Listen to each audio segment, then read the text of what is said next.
So last time we talked about the sympathetic influence on the heart. Then again, remind you that we have a baseline sympathetic tone to the heart. We have a baseline parasympathetic tone to the heart. And they're pushing against each other. Again, the parasympathetic is kind of like our brake pedal, and our sympathetic is our accelerator, and we're mashing both of them at the same time. And so if you alter one or the other, you're going to get a physiological change in how the heart is operating.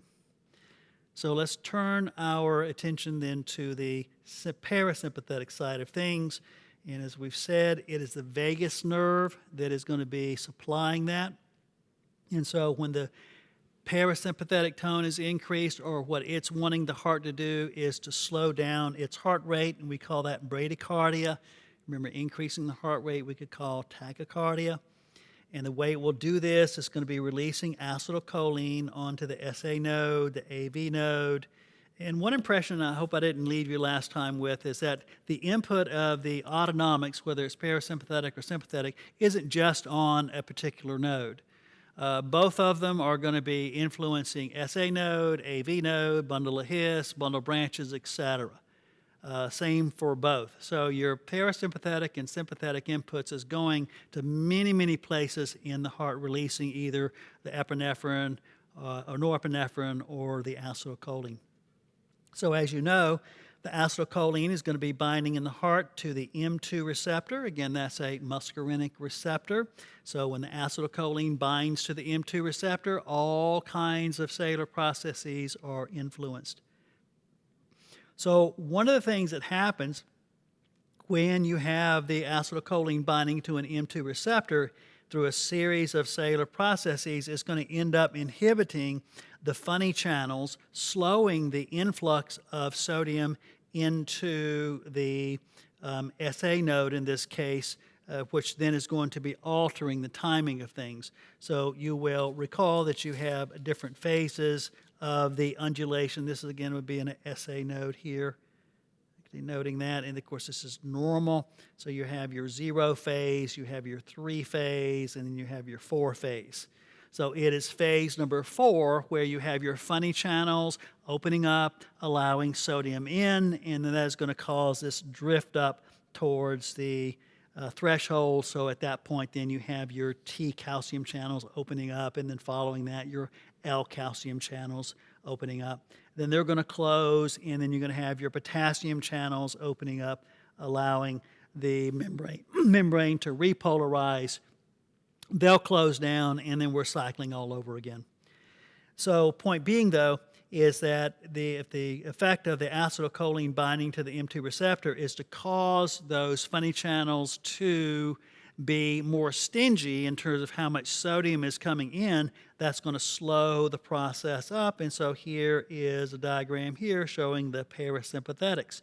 So I'm going to have a slower depolarization here simply because it's taking a longer time for those funny channels to allow sodium in because they're being influenced by cellular processes that resulted from the acetylcholine binding to the M2 receptor. Of course, we saw quite the opposite when we looked at the sympathetics, because when the norepinephrine or epinephrine is binding to the beta-1 receptors, that's also changing the funny channels, but in that case, they're allowing the funny channels to allow more than normal sodium coming in, which accelerates the process. So quite the opposite effect in terms of parasympathetic and sympathetic.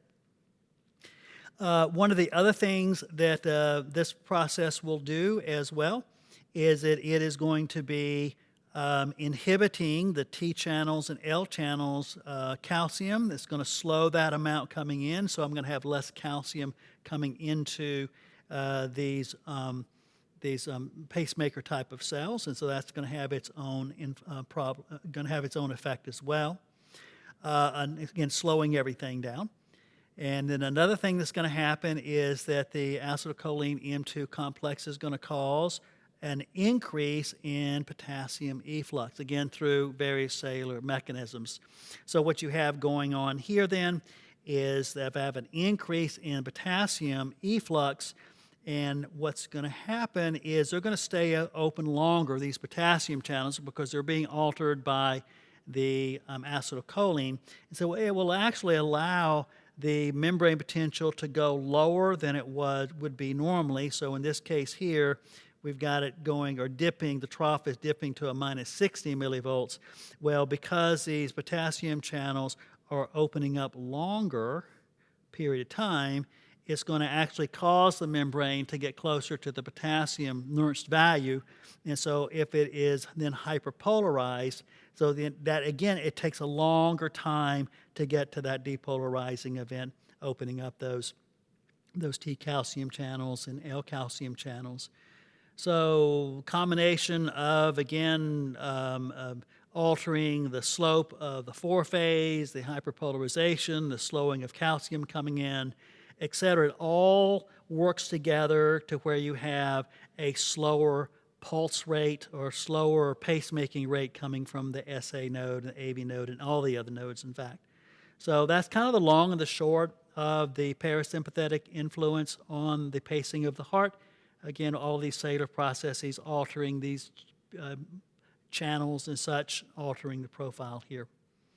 And as I said before, the parasympathetic event, for whatever reason, doesn't have much influence on the force of contraction. So there's not much of a negative inotropic effect from the parasympathetics. Now you have a big positive inotropic effect from the sympathetics, but not the parasympathetics. So anyway, that's kind of what's going on here in terms of its influence. A side point before I go on to my next topic, and that is, again, you have this tone of parasympathetic, sympathetic going to the heart. It actually will undulate in response to your breathing pattern. So if you, during your inhale phase of respiration, there will actually be a slight increase in heart rate. And then when you exhale, there'll actually be a slight decrease in your heart rate. And you can actually see this on a patient if you ask them, okay, breathe in slowly and deeply, and then breathe out slowly. And you can actually see the variation of the heart rates during inhaling and exhaling, and that has to do, again, with modulating the parasympathetic and sympathetic tone going into the heart. So that's kind of cool. Okay, last little thing I want to talk about is I'm going to talk about a few cardiac drugs. And so right now what I want to talk about are cardioglycosides. So two common cardioglycosides is going to be digoxin and digitoxin. Both of these are considered digitalis, and you may have heard of that term.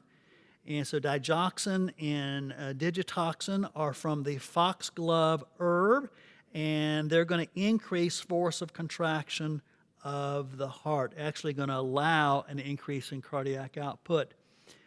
In the old days, it was known that if you chewed on these foxglove herbs, they could actually, again, affect heart rate.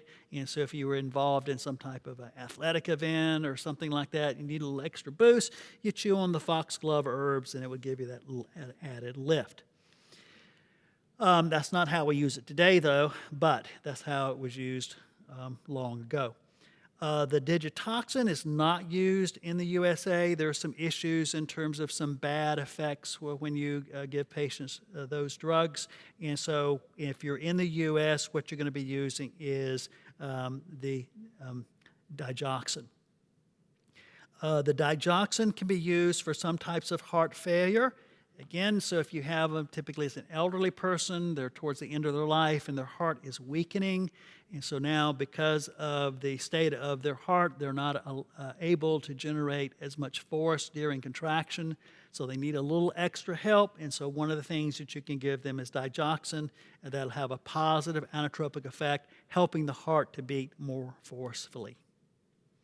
And if we're talking about how would a heart beat more forcefully, then you know you're talking about increasing the level of calcium.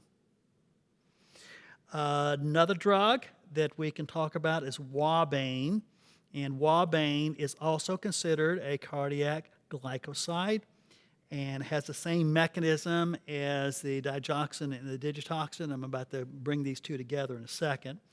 But the wabane comes from plants in East Africa, and it was actually used for poison on the tips of spears, and it got its name from the Somali word wabo, which literally means arrow poison. So when you read about wabane, think arrow poison.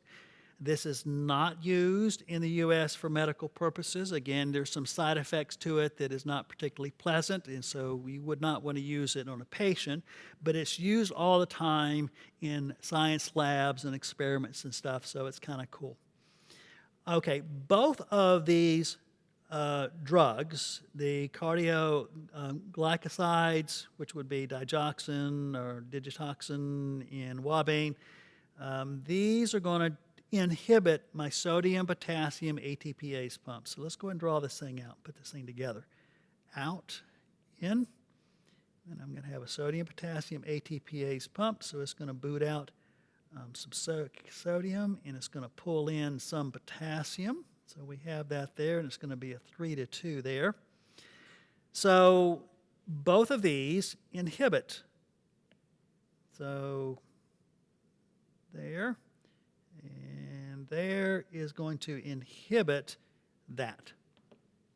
Okay, I made a similar point regarding other proteins associated with cell function. I'll make the same point here. There's not one type of sodium-potassium ATPase pumps. There are many, many varieties. So you'll have a drug that will have a greater affinity on some isoforms of sodium-potassium ATPase pumps and less on others, okay? So these drugs seem to have a pretty good affinity and effect for the sodium-potassium ATPase pumps that are associated with cardiomyocytes. So the question then becomes, how is it that inhibiting a sodium-potassium ATPase pump is going to cause a more forceful contraction of the heart? All right, so just assume more forceful contraction of the heart means more calcium in the heart. So another way of asking that question is, how is inhibiting the sodium-potassium ATPase pump going to get me more calcium in the heart?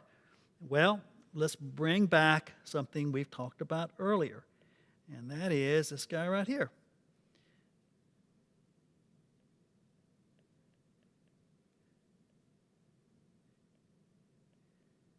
So this is my good old friend NCX, my exchanger pump.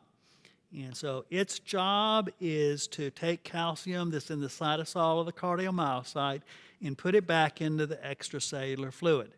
Now I'm pushing calcium up a pretty intense energy grade.